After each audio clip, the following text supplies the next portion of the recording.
miarabantsika indray tatr'izao takariva izao. Tonga eo amin'ny fotoana ianarantsika ny tenin'Andriamanitra indray isika. Manasantsika ary anaraka izany hatramin'ny farany. Alohan'izany anefa dia andre hira iray isika ary eno vavaka ihany koa.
ary vavaka ary sika.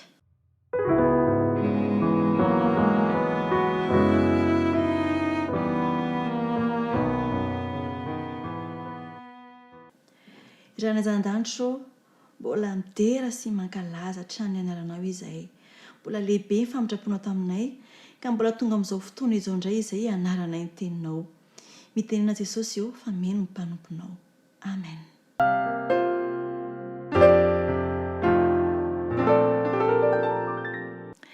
Raha ho fitiantsika ny omaly dia nianatra tsy ambaratelo ny fitantanana mahomby isika. Mofo 5 azan-drano kely anakiroa no ny ampivavaka sy fahatokiana teraka ny tenin'Andriamanitra dia nahavoky lehilahy mihoatra ny 5,000.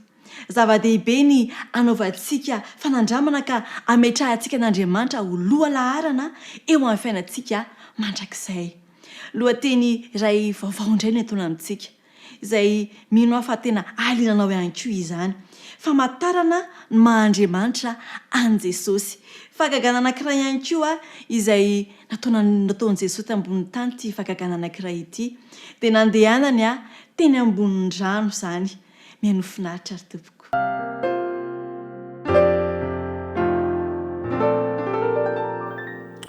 Amafisina indray ny fiarabana ho antsika rehetra manaraka izao fandaharana izao ary isaorantsika Andriamanitra noho ny famindrampony sy ny fitahiny afaka miaraka eto indray isika ka mipetraka eo tongotra Kristy mba handre ny teniny ary handray fampaherezana manokana.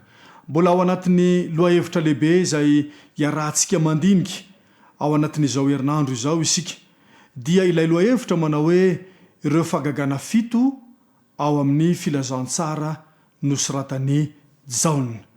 Maly dia nianatra makasika ny fahagagana anankiray dia ny fampitomboana ny mofo 5 sy ny hazan-drano 2 isika izay mifono lesona makasika ny fahatokiana tanteraka an'Andriamanitra. Fahatokiana tanteraka ny zavatra ambaran'ny vavan'Andriamanitra ary indrindra fahatokiana tanteraka ny voalazan'ny tenin'Andriamanitra. Koa na dia ataoko hoe mety misy ny tsy fahampiana eo amin'ny fiainana andavanandro, zava-dehibe ny manao fanandramana ary rehefa manao fanandramana isika dia ampianarin'ny Baiboly antsika izany lesona sarobidy izany. Amin'ity hariva ity indray dia hianatra ny fahagagana 5 isika. Ny fahagagana 5 dia mitondra ny lohateny hoe nandeha teny ambony rano Jesosy, famantarana ny maha-Andriamanitra an Jesosy. Nandeha teny ambony rano Jesosy, famantarana ny maha-Andriamanitra an Jesosy. Koa dia manasanao anaraka izany lesona sarobidy izany. Rehefa voky mofo sy trondro reto vahoaka nanaraka an Jesosy, mbola teo ampieritrretana izy ireo manao hoe avaiza moa zany ity mofo sy trondro nohanitsika ity, latsaka avy any an-danitra ve sa ve misy zavatra tian'Andriamanitra hambara manokana ho avy ny fanafahana antsika amin'ny ziogan'ny Romanina. Mbola teo ampieritrretana zany ny vahoaka ary nipetraka teo amoron'ny ranomasina.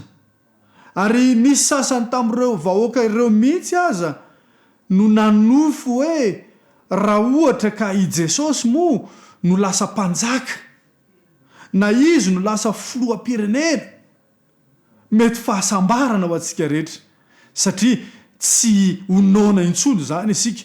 Isaky ny mihetsika kely dia hoentina ny amin'ny mofo 5 sy hazan-drano 2 dia vokindray isika rehetrarehetra. Ka nahoana raha akarina ho mpanjaka Jesosy, nahoana raha hosorana ho mpanjaka Jesosy, nahoana raha atao kandida ho amin'ny fanjakana anankiray Jesosy. Fantatry Kristy tsara ny tao am-pony izy ireo ary fantatry Kristy tsara ny faniriana izy ireo, ka dia lasa niala moramora teo Jesosy nitokana tany an-tendrombohitra. Fa ny mpianatra kosa dia nomeny Jesosy baiko mazava ny mba epitany ranomasin'i Galilea. Zaho izy Jesosy andeha ho any an-tendrombohitra, ianareo kosa aoka epitany ranomasin'ny Galilea. Rehefa vahoaka reto dia mitady ny fomba rehetrarehetra mba hionana amin'ny mpianatra, mba hahafahana mizarana izany hafanana, mba hahatonga ny Jesosy ho lasa filoham-pirenena izany. Tampitapika teo dia nandray sambo reto mpianatra ary dia niampita ny ranomasin'ny Galilea. Zao no fanambarana omeny Baiboly. Manasanao hamaky ny fanambarana omeny Baiboly. Filazantsaran'i Jaona toko 9 ary ny 4:20 ka hatramin'ny 20. Jaona 9 ny 4:20 ka hatramin'ny 20. Aroa ireny olona ireny rehefa nahita famantarana izay nataon'i Jesosy. Ity tokoa no ilay mpaminany izay tonga amin'izao tontolo izao. Ary rehefa fantatra Jesosy fa efa ho avy ny olona haka azy ankeriny atao mpanjaka, dia niala ka lasa indray izy ireny nakany atendrombohitra. Ny 5:20.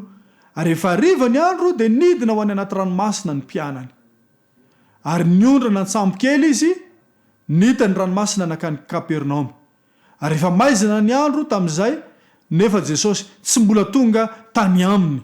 20. Ny ranomasina nanonja mafy ny fofofon'ny rivotra. Rehefa hariva ny andro dia nidina tao anaty ranomasina ny mpianatra. Ary dia niondrana tao anaty sambo kely izy ireo, nita ny ranomasina andeha ho any Kapernaoma miala avy eo Galilea. Ary efa somary maizimaizina ny andro tamin'izay, Jesosy mbola tany atendrombohitra.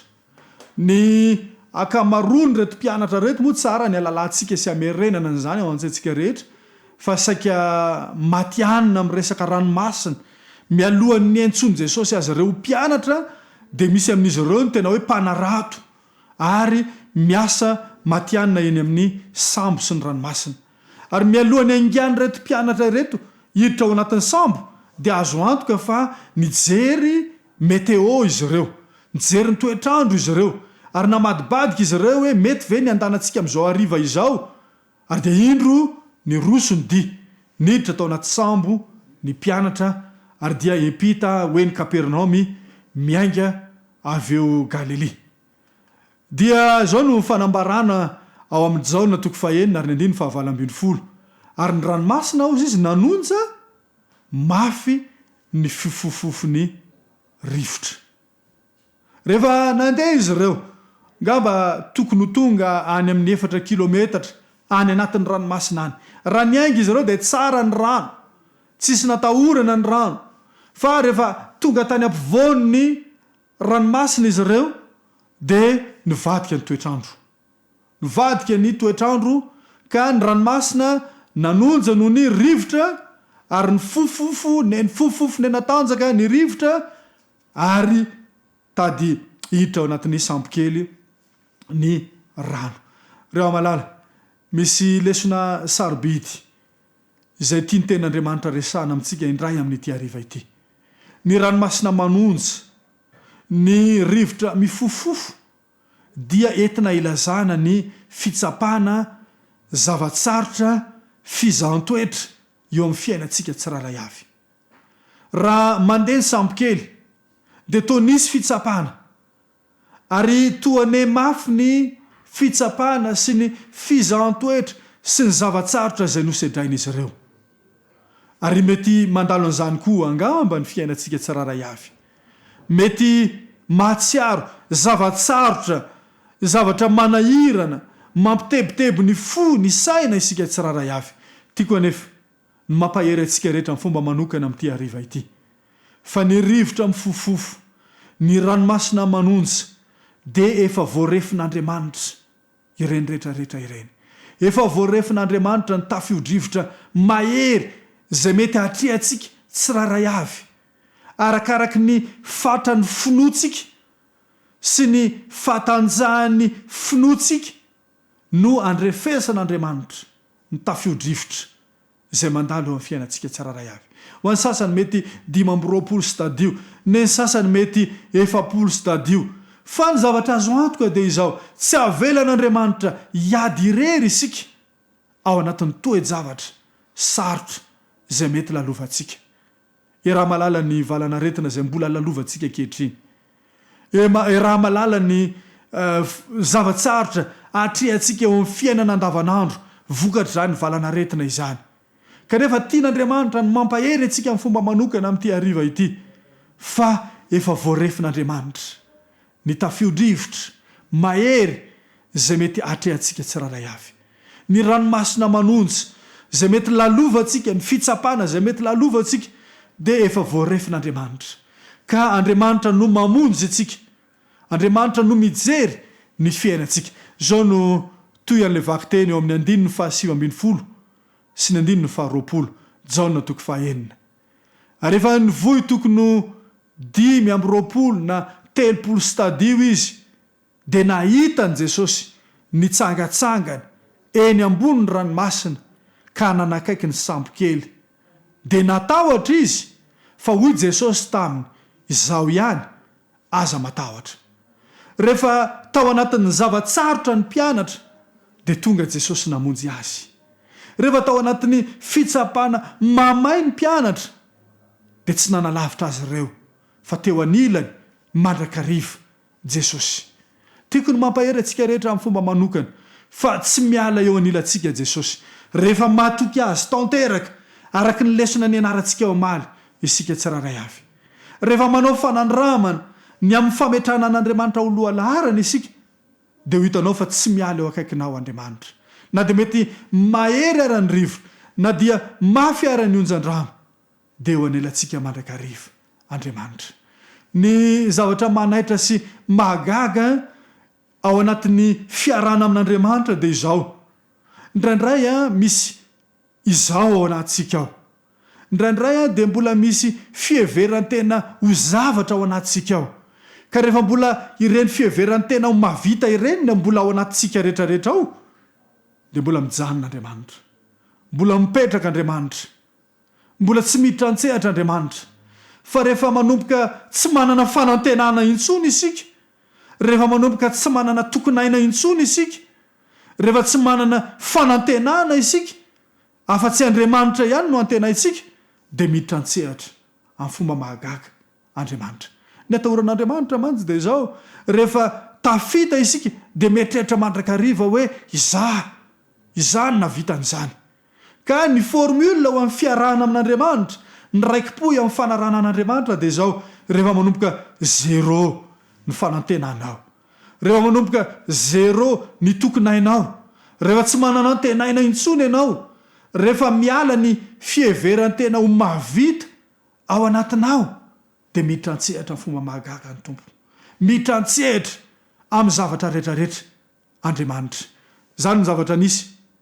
teto amin'reto mpianatra ireto tamin'ny voalohany mety niezaka izy ireo nampiasa ny fahaizana nampiasa ny fanandramana zavatra niainana taloha tamin'ny niainany tao anatin'ny ranomasina mety nisy nanome baiko hoe akaro ny lay ataovy an'izao aodiny no sambo mbola manana fanantenana mbola manana fieverantena ho mavita dia mipetraka alohan'Andriamanitra fa rehefa nanomboka tsy nahafantatra ninina intsony izy ireo tsy nalala intsony izy ireo ary tsy nanana fanantenana intsony dia indro Andriamanitra indro Jesosy teo anilana izy ireo tiako ny mampahery ianao amin'ny fomba manokana amin'ity hariva ity zao no zavatra mila tsipihana eo amin'ilay 9:20 ndao hiverina amin'ilay Jaona 9:9 isika ny 9:20 ary rehefa nivoy izy izy tokony 5:20 na 30 stadio izy dia nahitany Jesosy nitsangatsangana eny ambony ranomasina ka nanakaiky ny sambo kely dia natahotra izy tsy pio ilay teny hoe dia natahotra izy lasa raiky tahotra ny mpianatra toa niteraka tahotra tao anatin'ny fony izy ireo ny fahitan'izy ireo an Jesosy nitsangatsangana eny ambony ranomasina ary misy lesona sarobidy ao anatin'izany tenin'Andriamanitra izany satria ny olona anankiray rehefa resiny olana rehefa manalavitra an'Andriamanitra ny olona anankiray dia mitombo ny tahotra no ny fisarahana amin'Andriamanitra ary zany ny zavatra nisy tamin'ireto mpianatra ireto rehefa safitry ny onja ny fiainan'izy ireo rehefa nahita ny ranomasina izy ireo rehefa nanafantoka ny masina izy ireo tany amin'ny ranomasina sy ny rivotra izy ireo dia ny tombony tahotra tao anatin'izy ireo. Adinony fa Jesosy eo anilana izy ireo. Adinony fa Jesosy tsy miala eo anilana izy ireo. Ary eto dia te hanipika manokana fa be deaibe amintsika no miezaka manometsiny mandrakariva izay toetsaina tsy tiany Baiboly ary angatahany Baiboly mba hialantsika izany fanomezantsiny mandrakariva izany. Indraindray aza ny olona izay manantona atsika mba hananatra atsika, mba hampahery atsika, dia eritreretintsika ho matotoa ary atahorantsika. Indraindray na ny ray aman-dreny izay miezaka hananatra atsika sy hanantona atsika azy, dia eritreretintsika matotoa ka dia miteraka tahotra ao atsika. Indraindray na ny fiangonana azy, dia eritreretintsika matotoa satria tafasaraka tanteraka amin'Andriamanitra isika. Rehefa miala eo amin'Andriamanitra ny masony olona anankiray, dia miteraka tahotra ho azy izay ary miteraka olana lehibe ho an'ny fiainana izany. Zao no toy any vaky teny eo amin'ny 19. Aroa Jesosy tamin'ny feo mafy, izao ihany aza matahotra. Dia tahandray azy eo an-tsambo kely izy ary niaraka tamin'izay ny sambo kely dia tonga tamin'ny tany izay nandehanany. Le teny eo amin'ny 19 manao hoe izao ihany aza matahotra. Jesosy no niteny tamin'ny feo mafy rehefa nahita ny mpianatra natahotra, izao ihany aza matahotra. Le teny hoe izao ihany eto dia avy amin'ny teny Grika manao hoe egoemi ary avy amin'ny teny Hebreo anihu izay midika hoe izao zay izy. Izao zay izy aza matahotra. Ny teny hoe izao zay izy dia teny fampiasa an'Andriamanitra izy io. Ohatra any amin'ny Exodosy 4 ohatra, raha nampiantso an'i Mosesy Andriamanitra ka aniraka ny Mosesy andeha hanafaka ny zanak'Israely izay mbola andevy tao Egipta tamin'izany fotoana izany, dia nasain'Andriamanitra nasorony Mosesy ny kapa teny an-tongony ary dia nanomboka niresaka tamin'i Mosesy mivanta n'Andriamanitra hanafaka ny zanak'Israely ao amin'ny tany Egipta. Ary dia nametraka fanontaniana Mosesy tamin'izay fotoana izay, raha manontany any zanak'Israely dia inona no havaliko azy ireo, inona no teneniko hoe iza ny naniraka andeha aty aminareo. Dia zao ny valiteny nomen'Andriamanitra amin'ny Exodosy 4 ary ny 14. Izao zay izy no efa naniraka anao, izao zay izy no naniraka ho aty aminareo. Koa izao zay izy lay Andriamanitra namorona izao tontolo izao. Izao zay izy lay Andriamanitra tsy voafetra ny toerana. Izao zay izy lay Andriamanitra tompony fahefana rehetra. Izao zay izy no nitsangana ka namonjy ny mpianatra ary nampitsahatra ny tafio-drivotra, nampitony ny toetrandro ka nahatonga ny sambo kely ny mpianatra ho todo somatsara any amin'ny toerana izay andanana. Reo malala, ilay izao zay izy ihany koa no mifeny tantaram-piainantsika ankehitriny. Ilay izao zay izy ihany koa no mitazona ny familian-tsambo ary tian'Andriamanitra raha hitazona ny familian-tsambonao. Mety mandalo tahotra isika satria tafasaraka tanteraka amin'Andriamanitra. Mety manatahotra isika satria miaina ao anatin'ny fiainantsika ny fahotana.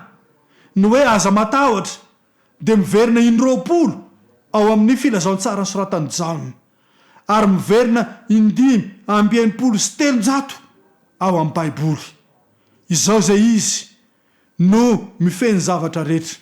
Koa izao zay izy ihany koa lay Andriamanitra tompony zavatra rehetra, lay Andriamanitra tonga nofo ka nitoetra niaraka tamintsika ka namonjy izao tontolo izao, hamonjy ianao ihany koa. Io izao zay izy io no miteny amintsika rehetra ihany koa amin'ity hariva ity, aza matahotra. Mety mandalo toe-javatra sarotra ve ny fiainantsika, mety latsaka lalina ao anatin'ny zavatsarotra ve ny fiainantsika, mety mandalo korotan-tsaina lalina ve isika tsiraray avy. Ilay izao zay izy no miteny aminao amin'ity hariva ity manao hoe aza matahotra. Apetrao amin'ny fiainanao, apetrao aminy zavatsarotra eo ampelantananao, manana fotoana ivavahana, iresahana aminy, tsy mila olona hafa fa midira ao amin'ny tokantranonao, midira ao amin'ny efitrano manokana anao ary mitolomam-bavaka mangina aminy. Fa ao amin'ny toerana mangina no enon'Andriamanitra, amalian'Andriamanitra vavaka ny fiainanao. Io Andriamanitra izao zay izy io no afaka mifeny fiainantsika. Io no afaka manala ny tahotra ao anatin'ny fiainantsika, ary io no mahatonga antsika anana fandresena amin'ny zavatra rehetrarehetra. Koa tiako ny manasanao amin'ity hariva ity, mba hitoko tanteraka amin'io Andriamanitra izao zay izy, ilay namorona izao tontolo izao, ilay fendohana sy ny famaranana ny tantarany tany. Ary izy no mifeny zavatra rehetra, ary te hifeny fiainanao ihany koa izy, raha mametraka ny fiainany eo ampelantanana ianao. Te hivavaka manokana ho anao aho, mba ho tena fiainanao ny mametraka n'io izao zay izy io ho lohalarana eo amin'ny fiainanao. Koa dia manasanao aho anaraka izao vavaka manaraka izao.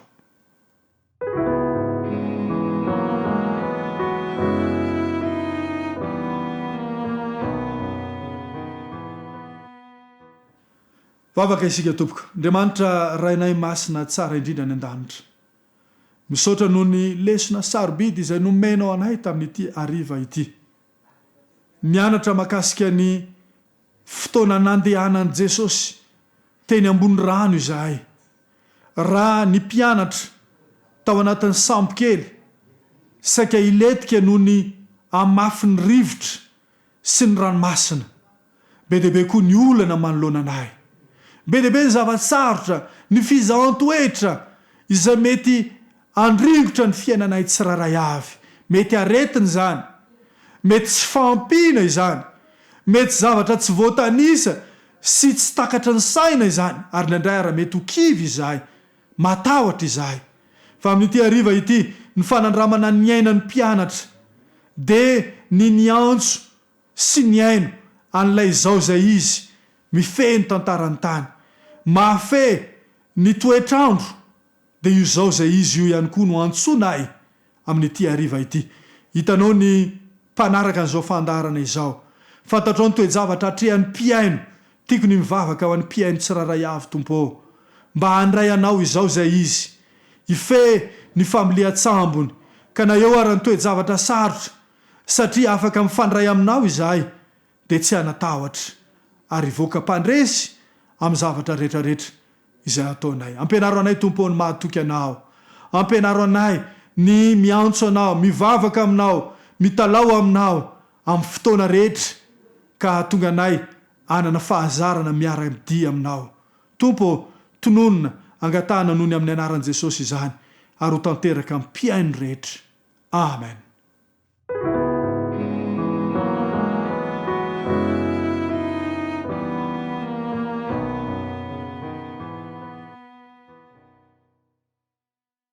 Mbola isorantsika n'Andriamanitra ny amin'izany lesona sarobidy izay nomenantsika izany anio. Tapitra trelony anio, manasanao indray anaraka izany raha pitso. Lesona vaovao indray no iarahantsika mianatra eto, mirary soa anao ary mirary ny soa sy ny tsara rehetra ho anatokantranonao rehetra any. Mandra-pionandray tompoko.